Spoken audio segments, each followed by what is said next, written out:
کا لگاتار جھوٹا پروپیگنڈا بھارت کی درحقیقت ایک خاص پولیٹیکل ایجنڈے کی عکاسی کرتا ہے۔ پاکستان نے ہمیشہ اقوام متحدہ کے قائم کردہ United nations military observer group in India and Pakistan کے ساتھ بھرپور تعاون کیا ہے۔ اس ضمن میں پاکستان کی طرف سے اقوام متحدہ کے مبصرین کو لائن آف کنٹرول پر مکمل رسائی دی گئی ہے، جبکہ بھارت کی طرف سے اقوام متحدہ کے مبصرین کو نہ ہی کوئی رسائی دی گئی ہے اور نہ ہی کوئی لبرٹی آف ایکشن کی اجازت دی گئی ہے۔ پاکستان کی طرف سے گزشتہ کچھ ہی عرصے کے دوران لائن آف کنٹرول پر 16 دورے کرائے گئے، جس میں بین الاقوامی میڈیا اور OIC کے سیکرٹری جنرل کا دورہ خصوصی اہمیت کا حامل ہے، جبکہ بھارت کی جانب سے ایسا کوئی بھی وزٹ نہیں کروایا گیا جو کہ اس کی مقبوضہ کشمیر میں حقیقی صورتحال کو چھپانے کی خواہش کی غمازی کرتا ہے۔ رواں سال اب تک 56 مرتبہ بھارت کی جانب سے چھوٹی سطح پر مختلف سیز فائر کی خلاف ورزیاں کی گئیں، جس میں اسپیکولیٹو فائر کے 22، ایئر سپیس وائلیشنز کے 3، سیز فائر وائلیشنز کے 6 چھوٹے اور ٹیکنیکل ایئر وائلیشنز کے 25 واقعات شامل ہیں۔ بھارت کی لائن آف کنٹرول پر خلاف ورزیوں کے دوران اسی عرصے میں پاک فوج نے 6 جاسوس کوارڈ کاپٹرز کو بھی مار گرایا۔ خواتین و حضرات، افواج پاکستان بھارت کی ان تمام شرانگیزیوں سے نبرد آزما ہونے کے لیے ہمہ وقت تیار اور کسی بھی جارحیت کا بھرپور جواب دینے کے لیے پرعزم ہیں۔ اب ہم بات کرتے ہیں مغربی سرحدوں کی۔ پچھلے چند ماہ سے بلوچستان اور KPK میں دہشت گرد امن و امان کو خراب کرنے کی بے حد کوششیں کرتے رہے ہیں، مگر فورسز، پولیس اور لا انفورسمنٹ ایجنسیز ان مذموم عزائم کو بھرپور طریقے سے ناکام بنانے میں ہمہ مصروف ہیں۔ پاکستان کی داخلی اور بارڈر سیکیورٹی کو یقینی اور دائمی بنانے کے لیے ہم مکمل طور پر فوکسڈ ہیں۔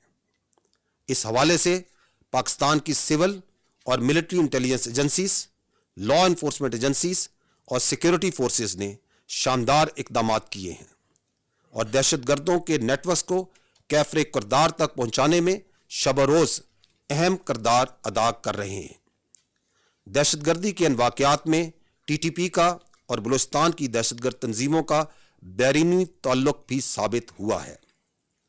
افغانستان سے امریکی افواج کے انخلاء کے بعد افغانستان میں پیدا ہونے والی تبدیلیوں کے نتیجے میں دہشت گردی کے واقعات میں نسبتاً اضافہ ہوا ہے۔ اب ہم رواں سال کی طرف مرکوز ہوتے ہیں۔ رواں سال میں مجموعی طور پر چھوٹے بڑے دہشت گردی کے 436 واقعات رونما ہوئے، جن میں 293 افراد شہید جبکہ 521 زخمی ہوئے۔ KPK میں 219 واقعات میں 192 افراد شہید جبکہ 330 زخمی ہوئے۔ بلوچستان میں 206 واقعات میں 80 افراد شہید جبکہ 170 زخمی ہوئے۔ پنجاب میں دہشت گردی کے 5 واقعات ہوئے، جن میں 14 افراد شہید جبکہ 3 زخمی ہوئے۔ اسی طرح سندھ میں ہونے والی دہشت گردی کے 6 واقعات میں 7 افراد شہید جبکہ 18 زخمی ہوئے۔ خواتین و حضرات، رواں سال سیکیورٹی فورسز نے دہشت گردوں اور ان کے سہولت کاروں کے خلاف 8269 چھوٹے بڑے انٹیلیجنس بیسڈ آپریشنز کیے ہیں۔ اسی دوران لگ بھگ 1535 دہشت گردوں کو واصل جہنم یا گرفتار کیا گیا ہے۔ خیبر پختونخوا میں 3591 آپریشنز، 851 دہشت گرد گرفتار اور 129 کو واصل جہنم کیا گیا۔ بلوچستان میں 4040 آپریشنز کے دوران 129 دہشت گردوں کو گرفتار اور 25 کو جہنم رسید کیا گیا۔ پنجاب میں 119 آپریشنز کیے گئے اور سندھ میں 519 آپریشنز کے دوران 398 دہشت گردوں کو گرفتار جبکہ 3 کو جہنم رسید کیا گیا۔ خواتین و حضرات، دہشت گردی کے ناسور سے نمٹنے کے لیے روزانہ کی بنیاد پر 70 سے زائد آپریشنز افواج پاکستان، پولیس اور دیگر قانون نافذ کرنے والے ادارے انجام دے رہے ہیں۔ یہاں یہ بات انتہائی اہم ہے کہ آج الحمدللہ عوام اور افواج پاکستان کی لازوال قربانیوں کی بدولت دیر از نو گو ایریا ان پاکستان. البتہ مختلف علاقوں میں دہشت گردوں کی کچھ تشکیلیں سرگرم عمل ہیں جن کی روزانہ کی بنیاد پر سرکوبی کی جا رہی ہے.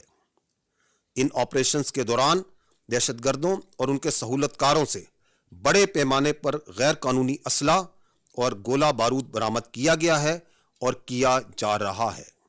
جو دہشت گردی کے واقعات ہوئے ہیں ان میں ملوث ٹیررسٹ، پلانرز اور فیسیلیٹیٹرز کو بھی بے نقاب اور گرفتار کیا گیا ہے. پولیس لائنز مسجد پشاور کے معصوم اور نہتے شہریوں کو نماز کے دوران اور کراچی میں کراچی پولیس آفس پر حملہ دہشت گردوں کے ناپاک ارادوں کی عکاسی کرتا ہے اور یہ واضح کرتا ہے کہ ان دہشت گردوں کا ریاست پاکستان، خوشحال مستقبل اور دین اسلام سے کوئی تعلق نہیں ہے. اگر ہم 30 جنوری 2023 کو پشاور پولیس لائنز پر ہونے والے خودکش حملے کی بات کریں تو یہ خودکش حملہ ٹی ٹی پی قیادت کے احکامات کے بعد جماعت الاحرار کے رکن نے کیا. چہرے کی شناخت اور سی سی ٹی وی فوٹیج سے ملنے والی تصاویر سے یہ بات واضح ہوئی کہ خودکش حملہ آور افغان تھا. اگر ان کے نیٹ ورک کی بات کریں تو اس سلسلے میں خودکش حملہ آور امتیاز عرف تورا شاہ کو باجوڑ سے گرفتار کیا گیا. اس کے علاوہ دیگر مزید خودکش حملہ آوروں کو جن کی ٹریننگ مولوی عبد البصیر عرف اعظام صافی نے کی، جس کا تعلق جماعت الاحرار اور ٹی ٹی پی سے ہے، وہ بھی گرفتار ہوا. ان دہشت گردوں کی ٹریننگ افغانستان کے مختلف علاقوں میں کی گئی جن میں کنڑ، اختون خے، دردانہ اور نولے شامل ہیں. پشاور خودکش حملے میں ملوث دہشت گرد کا تعلق افغانستان کے علاقے قندوز سے تھا. اس خودکش حملہ آور کو حملے سے 3 ہفتے پہلے حملے کے سہولت کاروں کے حوالے کیا گیا. سہولت کاروں کو اس حملے کی منصوبہ بندی اور عمل درآمد کے لیے 75 لاکھ روپے دیے گئے. سہولت کاروں کی طرف سے پہلے 2 حملے مسجد میں نمازیوں کی تعداد کم ہونے کے باعث مؤخر کر دیے گئے، جبکہ تیسرے حملے میں نمازیوں کی بڑی تعداد دیکھتے ہوئے خودکش دھماکہ کروایا گیا. اسی طرح کراچی پولیس آفس پر حملے کی بات کریں تو 17 فروری 2023 کو جن 3 دہشت گردوں نے حملہ کیا وہ تینوں دہشت گرد سیکیورٹی فورسز کے جوابی حملے میں جہنم رسید ہوئے. کفایت اللہ کا تعلق لکی مروت اور زالہ نور کا تعلق ساؤتھ وزیرستان ڈسٹرکٹ سے تھا. اس کے علاوہ اس حملے کے 3 ماسٹر مائنڈز کو بھی بعد ازاں حراست میں لیا گیا، جن میں اریاد اللہ، وحید اور عبد العزیز صدیقی شامل ہیں. گرفتار دہشت گردوں سے خودکش جیکٹس اور بھاری مقدار میں اسلحہ اور گولہ بارود بھی برآمد کیا گیا. یہ دہشت گرد باراستہ ہب پولیس آفس کراچی پہنچے تھے. اریاد اللہ نے 8 مہینے تک کے پی او آفس کی ریکانیسنس کی اور ڈی آئی خان سے دہشت گردوں کو لانے کی منصوبہ بندی کی. جو تینوں دہشت گرد کے پی او حملے میں جہنم رسید ہوئے. اریاد اللہ کو ٹی ٹی پی کی قیادت کی طرف سے احکامات جاری ہوئے. اس سلسلے میں اریاد اللہ نے 30 لاکھ روپے وصول کرنے کے بعد گاڑی بھی خریدی جسے حملے میں استعمال کیا گیا. خواتین و حضرات، رواں سال آپریشنز کے دوران 137 آفیسرز اور جوانوں نے جام شہادت نوش کیا، جبکہ 117 آفیسرز اور جوان زخمی ہوئے. پوری قوم ان بہادر سپوتوں اور ان کے لواحقین کو خراج تحسین پیش کرتی ہے جنہوں نے اپنی قیمتی جانیں ملک کی امن و سلامتی اور ہمارے روشن مستقبل کے لیے قربان کی. اس سے ظاہر ہوتا ہے کہ افواج پاکستان، لا انفورسمنٹ ایجنسیز اور انٹیلیجنس ایجنسیز کی کمٹمنٹ، ریزالو اور دہشت گردی کو ختم کرنے کی صلاحیتوں پر کسی کو شک نہیں ہونا چاہیے. یہاں پر میں آپ کو بتاتا چلوں کہ ہماری مقتدر انٹیلیجنس ایجنسی کی شب و روز انتھک کاوشوں کے نتیجے میں بلوچستان سے بلوچ نیشنل آرمی کے سربراہ اور انتہائی مطلوب دہشت گرد گلزار امام عرف شمبے کو گرفتار کیا گیا ہے. درپیش اندرونی اور بیرونی چیلنجز کے باوجود افواج پاکستان دہشت گردی کے خلاف قربانیوں اور کامیابیاں کسی سے ڈھکی چھپی نہیں ہیں۔ اگر پاکستان کا موازنہ دیگر ممالک سے کیا جائے تو جس طرح پاکستان نے دہشت گردی کے خلاف جنگ لڑی ہے اور لڑ رہی ہے، اس کو نہ صرف دنیا نے ایکنالج کیا ہے بلکہ اس کی کوئی نظیر نہیں ملتی۔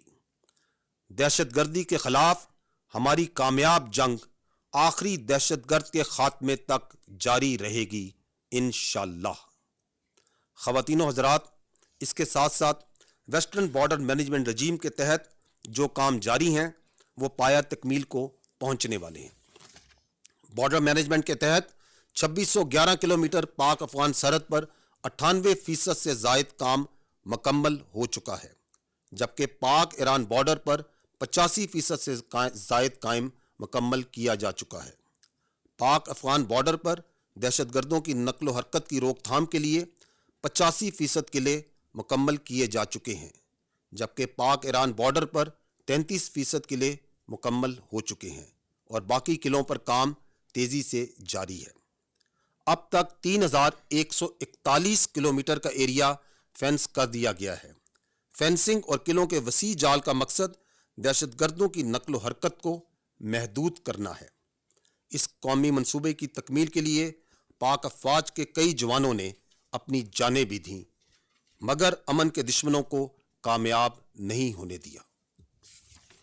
ایک ڈیڈیکیٹڈ ایفرٹ کے ذریعے قبائلی علاقوں میں پاک فوج نے 65% علاقے کو باریدی سرنگوں سے پاک کر دیا ہے، جس کے ذریعے 98,000 سے زائد مائنز اور ان ایکسپلوڈڈ آرڈیننسز کو ریکور کر کے نیوٹرلائز کیا گیا ہے اور بہت سی قیمتی جانوں کو بچایا گیا ہے۔ خواتین و حضرات، دہشت گردی کے خلاف اس جنگ میں علماء کرام اور آپ کا میڈیا کا بھی اپنا بھرپور کردار ادا کیا ہے، جو کہ قابل ستائش ہے۔ ٹی ٹی پی اور دہشت گرد تنظیموں کے جھوٹے بیانیے کو جو کہ بیرونی ایما پر قائم کیا جا رہا ہے، وہ بھی علماء کرام، میڈیا اور آپ لوگوں کی مدد سے رد کیا گیا ہے۔ قانون کی بالادستی اور پاسداری سے ہی معاشرے ترقی کرتے ہیں۔ اب ہم بات کرتے ہیں دائمی امن کے لیے سوشو اکنامک اپلفٹ کی۔ وہ علاقے جو دہشت گردی کا شکار تھے، اب وہاں اقتصادی سرگرمیاں جاری ہیں۔ دہشت گردی کے خاتمے کے لیے سوشو اکنامک منور ایک کلیدی حیثیت کا حامل ہے، جہاں پر بھی سیکیورٹی ادارے اپنا کردار ادا کر رہے ہیں۔ خیبر پختونخوا میں 3654 ترقیاتی منصوبوں کا کام کا آغاز کیا گیا، جن کی لاگت 162 بلین روپے ہے۔ ان منصوبوں پر 85% کام مکمل کیا جا چکا ہے۔ اس کے علاوہ 95% آبادی جو 95% متاثرہ آبادی بھی واپس اپنے گھروں کو آ چکی ہے۔ 162 بلین روپے لاگت کے منصوبوں میں مارکیٹس، تعلیمی ادارے، ہسپتال اور کمیونیکیشن انفراسٹرکچر کے پروجیکٹ شامل ہیں۔ علاوہ ازیں اس کے ساتھ ساتھ آرمی نے یوتھ امپلائمنٹ اسکیم میں بھی بھرپور کردار ادا کیا ہے، جس کا قیام 2021 میں لایا گیا۔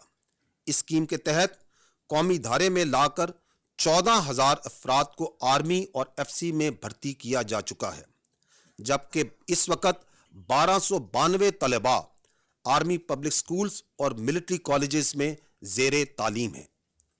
علاوہ ازیں فوجی فاؤنڈیشن، ماڑی پیٹرولیم کمپنی لمیٹڈ اور محمد خیل کاپر مائننگ منصوبے شمالی وزیرستان کی ترقی اور خوشحالی میں اہم کردار ادا کر رہے ہیں اور کرتے رہیں گے۔ بلوچستان میں امن و امان کی صورتحال میں پہلے کی نسبت بہتری آئی ہے۔ بلوچستان میں ملک دشمن عناصر کی سی پیک اور دیگر ترقیاتی منصوبوں کو سبوتاژ کرنے کی تمام مذموم کوششیں ناکام بنائی جا رہی ہیں۔ سی پیک اور دیگر منصوبوں کی سیکیورٹی کو پاک افواج اور دیگر قانون نافذ کرنے والے ادارے بیش بہا قربانیاں دے کر یقینی بنا رہے ہیں۔ ریکوڈک کا منصوبہ بلوچستان کی ترقی میں ایک اہم سنگ میل ثابت ہو رہا ہے، جو صوبے کی معاشی بہتری میں کلیدی کردار ادا کرے گا انشاءاللہ۔ حال ہی میں چیف آف آرمی سٹاف نے دورہ گوادر میں گوادر کی تعمیر و ترقی کے لیے آرمی کے بجٹ سے کٹوتی کر کے کوئک امپیکٹ پروجیکٹس کے تحت فلاحی منصوبے جن میں تعلیم، سولر سسٹمز، فشریز، پانی، صحت، کھیل اور بہتر معیار زندگی کے لیے متفرق منصوبوں کا اعلان بھی کیا جو علاقے کی فلاح و بہبود کے لیے معاون ثابت ہو رہے ہیں۔ ان تمام منصوبوں کو مکمل سیکیورٹی مہیا کی جا رہی ہے تاکہ یہ بروقت مکمل ہو جائیں اور بلوچستان کے عوام ان سے جلد مستفید ہو سکیں۔ خواتین و حضرات، علاوہ ازیں افواج پاکستان نے دوست ممالک ترکیہ اور شام میں زلزلہ متاثرین کی امداد میں بھرپور کردار ادا کیا ہے۔ پاکستان آرمی کی urban search and rescue team نے مشکل کی اس گھڑی میں کامیاب سرچ اینڈ ریسکیو آپریشنز کر کے متعدد قیمتی جانوں کو بچایا۔ پاکستان نیوی اور پاکستان فضائیہ نے بھی ان امدادی کارروائیوں میں بھرپور حصہ لیا، جس پر نہ صرف ترکیہ اور شام کی عوام نے اکنالج کیا بلکہ بین الاقوامی سطح پر بھی پذیرائی ملی۔ اس وقت بھی نیشنل ڈیزاسٹر مینجمنٹ اتھارٹی اور افواج پاکستان کی جانب سے ترکیہ اور شام کے زلزلہ متاثرین کی امداد کا سلسلہ جاری ہے۔ یہاں پر میں یہ بھی کہنا چاہوں گا کہ قدرتی آفات کے خلاف اور عوام کی مدد کے لیے افواج پاکستان کا رول ایک جاری و ساری عمل ہوتا ہے۔ جیسا کہ آپ نے حالیہ دنوں میں دیکھا کہ طورخم لینڈ سلائیڈ، سوات اور کراکرم ہائی وے میں حالیہ بارشوں کے نتیجے میں ہونے والی تباہ کاریوں کے خلاف افواج پاکستان کی امدادی سرگرمیاں جاری رہیں۔ اب ہم پاکستان آرمی کی آسٹیرٹی میئرز کے بارے میں کچھ بات چیت کرتے ہیں۔ پاکستان آرمی نے موجودہ معاشی صورتحال کے پیش نظر اپنے آپریشنل اور خصوصاً غیر آپریشنل اخراجات کا تفصیلی جائزہ لینے کے بعد یہ فیصلہ کیا کہ معیشت کی بہتری کے لیے ہر قسم کے اخراجات میں کمی لائی جائے گی۔ اس سلسلے میں پیٹرولیم، راشن، تعمیرات، غیر آپریشنل پروکیورمنٹ، ٹریننگ اور غیر آپریشنل نقل و حرکت میں کمی کے ساتھ ساتھ جدید ٹیکنالوجی کا استعمال کر کے سیمولیٹر ٹریننگ اور آن لائن میٹنگز کے انعقاد کو بڑھایا جا رہا ہے تاکہ اس مد میں بھی اخراجات کو کم کیا جا سکے۔ آخر میں 2 دہائیوں کے بعد ہم یہ کہہ سکتے ہیں کہ ہم نے اس دہشت گردی کی جنگ کا بحیثیت قوم یکجا ہو کر بہادری سے مقابلہ کیا ہے اور کر رہے ہیں۔ ہمارا یہ سفر قربانیوں اور لازوال حوصلوں کی ایک شاندار مثال ہے۔ پاکستان دنیا کا واحد ملک ہے جس نے دہشت گردی کے عفریت کا کامیاب حکمت عملی اور قومی اتحاد سے بھرپور سامنا کیا ہے، اور انشاءاللہ اس کے دائمی خاتمے تک یہ جد و جہد جاری رہے گی۔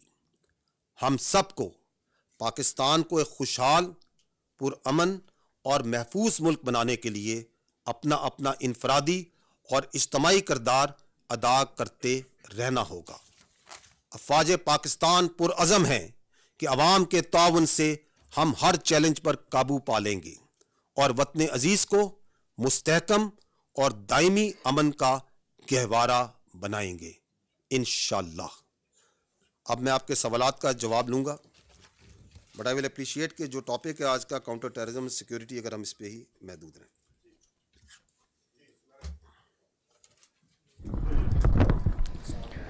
Assalamu alaikum, sir. This is Sumaira Khan from Sama Television. I'm here, sir, over here. So you talked about all the operational activity of Pakistan's armed forces regarding countering the terrorist activity across Pakistan, and commendable efforts. We recently heard about a lot hype about in the National Security Committee recently held. Can you just briefly tell us that